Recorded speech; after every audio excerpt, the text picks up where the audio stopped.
Legislative Redistricting Committee, September 22nd, 2025. So this meeting took place yesterday. This is a follow-up video to the previous video I did regarding Utah and having to redistrict. So to give a brief overview, in 2018, the people of Utah started an initiative for Proposition 4. They called it the Better Boundaries or something initiative. Effectively, they were trying to make some changes, and those changes matter, so I'm going to go over them again real quick. All right, so the effective Proposition 4. It requires commission recommended or legislature enacted redistricting plans as much as possible to, and these are the rules that they were asked to abide by during the creation of their maps. And they're currently entering into the, it's like a 10, 12 day window where the public gets to put in their input, look at the maps, blah, blah, blah. So here we go. They have to minimize the division of counties, cities, and towns. They must create districts that are geographically compact and in one unbroken piece, preserve traditional neighborhoods and local communities, follow natural and geographic features, and maximize boundary agreements among different types of districts. There we are. So this law was proposed. It passed in 2018 by a 0.34% majority, 50.34, 49.66% saying no. And that'll be important, in my opinion, a little later. So that's why I wanted to point that out. So here was the original map that Utah is currently based off of. They divided Salt Lake County into 4 places. So what's going on is, if you take the population of Utah, 3.3 million plus people, whatever, and divide it by 4, because we get 4 congressional seats, that amounts to 114,000 something individuals that we need to get as close as possible in representation. Obviously, we can't get it perfectly, but we got to get as close as possible. I don't know what the deviation that is allowed there.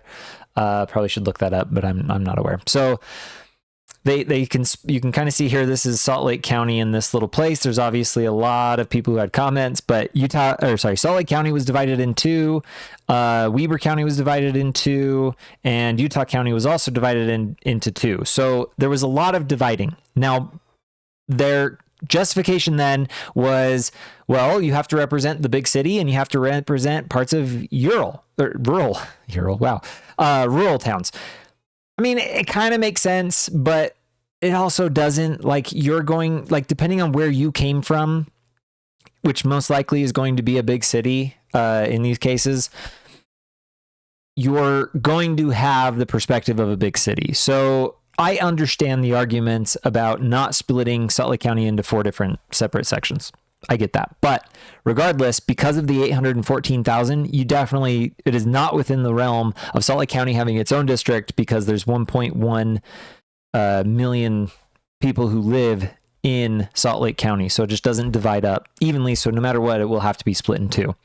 So after Proposition 4 goes in, 2 years later, they released the redistricting amendments, basically saying that Prop 4 was a suggestion, and they can still do their commission and have it run, and we'll look at it, but we don't have to do anything with what they gave us. So the League of Women for Utah, or whatever, they sue. League of Women Voters of Utah, there you go. They sue, and the court basically, in the end, the ultimate Supreme Court went to the Supreme Court. The ultimate decision was, well, we need to keep with Proposition 4. So we're going to keep it. We're going to make it stand because the people voted. So here we are today, where our legislature has to recreate districts, and they're trying to do it based on how the courts have asked them to. That's why I read over these requirements. You should go ahead and watch the video. It's 2 hours long, so maybe don't. I would just focus on probably just like, oh, those are the docs. I got confused there. So there's markers. I would watch the introduction. I think that part was important. And then I would probably watch, I don't know. There was a lot of comments too. I don't need all those comments. So there's 2 recordings. Where does the second recording start? Am I blind? I am blind. Well, recording 2. There you go. So there was a recess. Dr. Trende, if you watch anything with him, he was basically hired to help with the creation of the maps. He drew up a bunch of maps and they go over those, and then there's a bunch of questions. So if you want to watch it, watch it. We're going to go to the doc though. These are currently the proposed maps. So option A, you'll see that Salt Lake County is divided in two. A part of Utah County is broken out. And the reason for this is it was requested that local municipalities win over counties. And so there are apparently 4, I didn't even know this, there's 4 cities in Utah that are shared between 2 different counties. I'm going to forget one. Santaquin, Bluffdale, Draper, and I think Park City are the 4. So they're split between different multiple counties. So because of that, there is going to be some discrepancy where a city will break into another county and that county will be broken up. That makes sense. I do think that cities should, for the most part, be together. I think splitting cities is a bad idea, and to avoid it as much as possible. So you can see here, the first option is basically dividing Salt Lake County into 2, keeping the northern part and then the southern half, or southern half by like population or whatever. I mean, not that there's population. You got a lot of population here, of course, but it's divided into 2, and then you got Twillo over here with in the Great Salt Lake Desert, Dugway Proving Grounds. I've never actually been there. So this is option A. Option B is again splitting Salt Lake County into 2, and Utah County is divided up into 2. Where Utah County and Salt Lake County would actually be shared. So in option A, there isn't much sharing between Salt Lake and Utah County, but in option B, there is some sharing, but not really. Utah County is still kind of all, like, the majority of the population is on this side of the map. There's some population down here. You got Santaquin, Spanish Fork. So there's definitely a lot of people there, but option C, again, we're dividing Salt Lake County in half. You have to. It's the only option, but it looks like Salt Lake's keeping a lot more of itself together. Option D is, that one looks crazy to me. So you basically have Salt Lake County and Salt Lake County. I'm going to put it this way. Salt Lake County, you do not deserve to have that much representation. Sorry, I'm just going to say it, but you don't.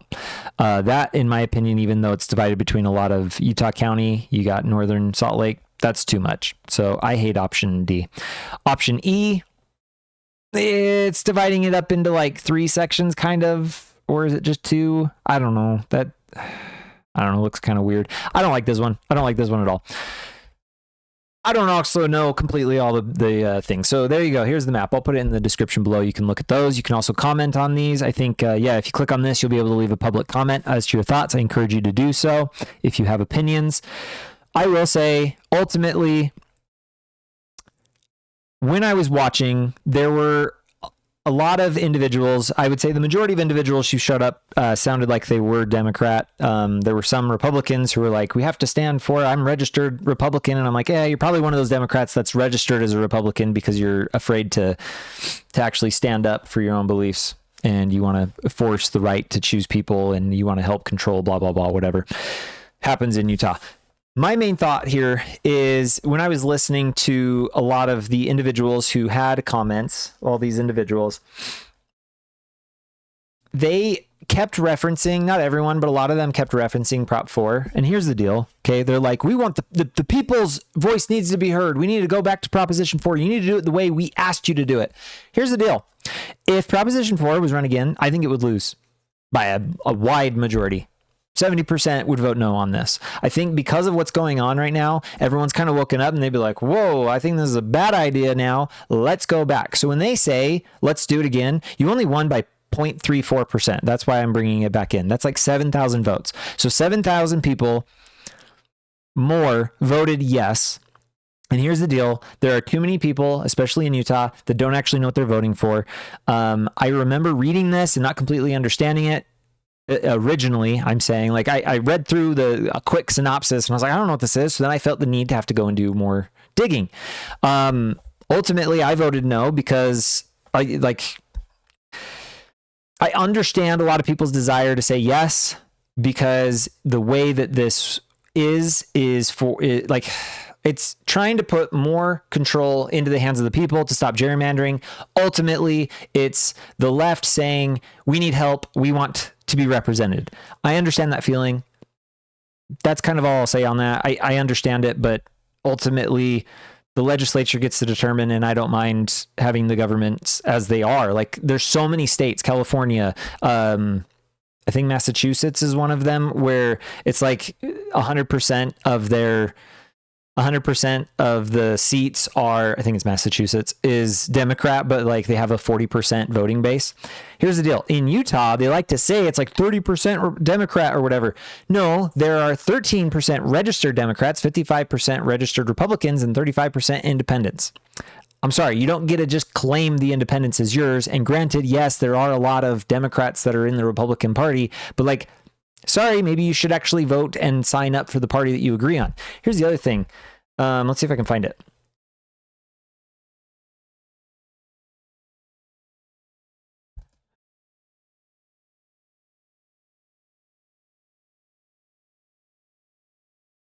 Okay, sorry, that was a quick section.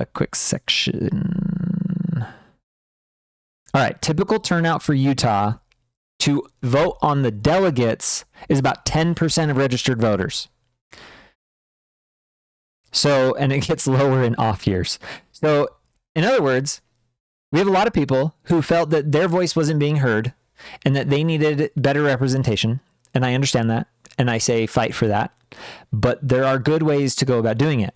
And we've created a culture in Utah, for whatever reason, that only 10% of registered voters actually show up to vote in the caucus, to vote for our delegates and vote for our representatives, to go find out who should be, if there's even going to be a primary, right? So a good example is this last one. Phil Lyman won by 67%, 68% of the votes of the delegates. Spencer Cox got enough signatures. He got put back on the ballot for a primary. The people showed up. The people ended up voting for Cox. That's a different discussion. I'm not going to get into that. But my reason for bringing that up is if people truly wanted Cox, then more people should have showed up, or Democrats even should show up in their to vote for. Well, actually, I don't know how Democrats do it. I've only registered as Republican. So at least on the Republican side, if you want to have your vote actually counted, show up the first time. Show up on not off seasons. Okay, there's too many of us that just show up when the president's on the line, and we're not thinking about our state, and everyone's complaining about the culture and everything dying, and there's so much going on, and we're not doing anything about it. It's because you don't show up at the first place. Okay, I would rather have everyone show up and say, this is someone I trust in my neighborhood, in my area. He will represent me to be a delegate, to go and do the research that is required, to find out of all the candidates what Utah needs.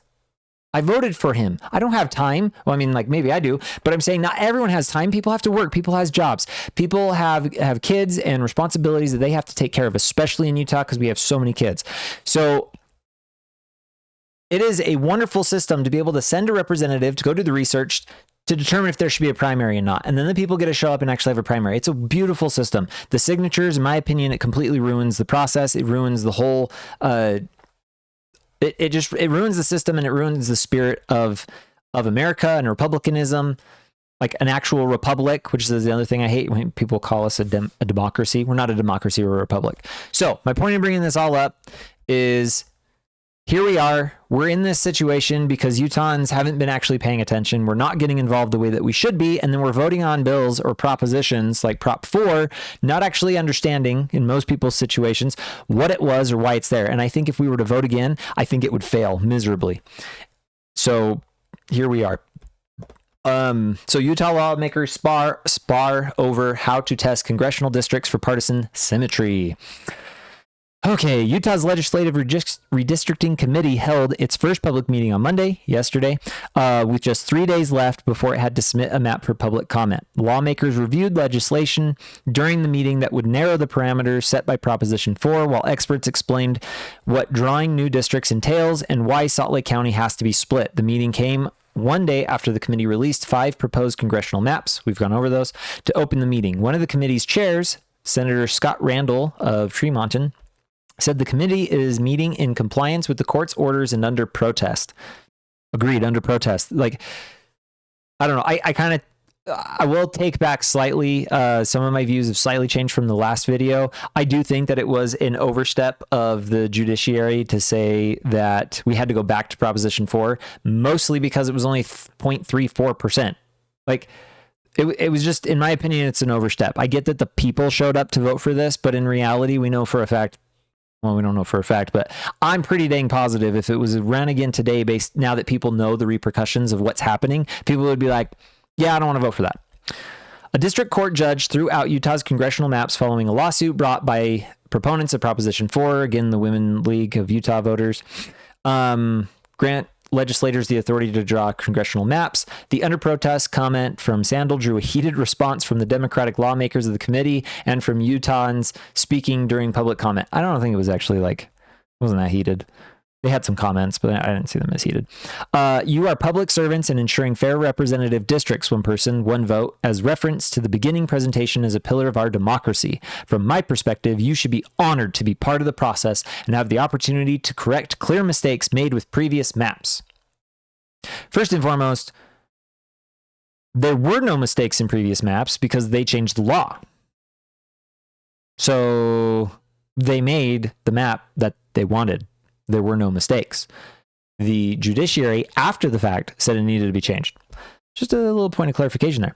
This map redrawing comes after a Utah Supreme Court ruling last year saying the legislators should have been allowed to amend 2018's Proposition 4, also known as the Better Boundaries Initiative. Last month, 3rd District Gibson ruled that the initiative put the standards back in place. The existing congressional map cannot be used in the 2026 election. Debate over how a proposed map should be analyzed. There was a debate over that. Actually, I do kind of want to read a part of that at least. In order to do this, the proposition allows the legislator to use judicial standards and the best available data and scientific and statistical methods, including measures of partisan symmetry. During the meeting, Senator Brady Brommer of Pleasant Grove presented proposed legislation that would codify how the new maps are analyzed for partisan symmetry. So this kind of, in my opinion, became a little bit heated. They were discussing about partisan symmetry. A lot of the Democrats felt that the proposition was very clear. You're supposed to use all the means possible, all the scientific methods that make sense, that you're able to use, also partisan symmetry. And they felt that Brady Brommer's legislation would basically give them only one thing. It doesn't only give them one thing. They have all the other information. Like, they're using different websites. They hired somebody else to actually do this. They had a commission drawn up. People were drawing maps. So, like, they are following the process, and there's ways to come up with it. And they use those. He's creating legislation on how the measures of the partisan symmetry need to be. So I don't know. It is what it is. So I think I pulled this up just for the maps, but I liked the websites better. There you go. Effectively, Utah has to draw new maps. I thought this was interesting. I'm pretty sure the individual, Dr. Trend, was that his name?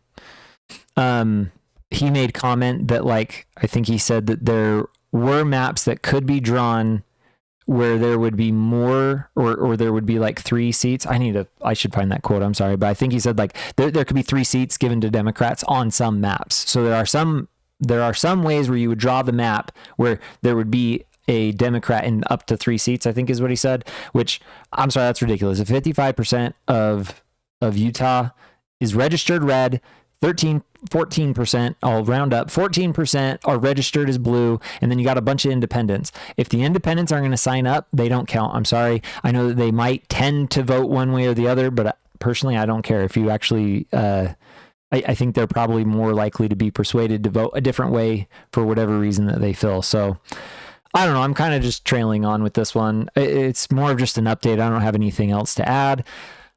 They're drawing the maps. People get a public. Go ahead. The public get to comment. Go ahead and comment on here. I showed you. You can come to this website. Again, I'll leave the link to the maps directly in the description, so you can click on them and go comment as you will. Leave a comment on this video. Let me know what I got wrong or what I got right. You can follow me on X at Reese J. Crockett. You can follow me on YouTube and Rumble at Reese Crockett, or at Reese J. Crockett as well. Share the video with everybody you know, and until next time.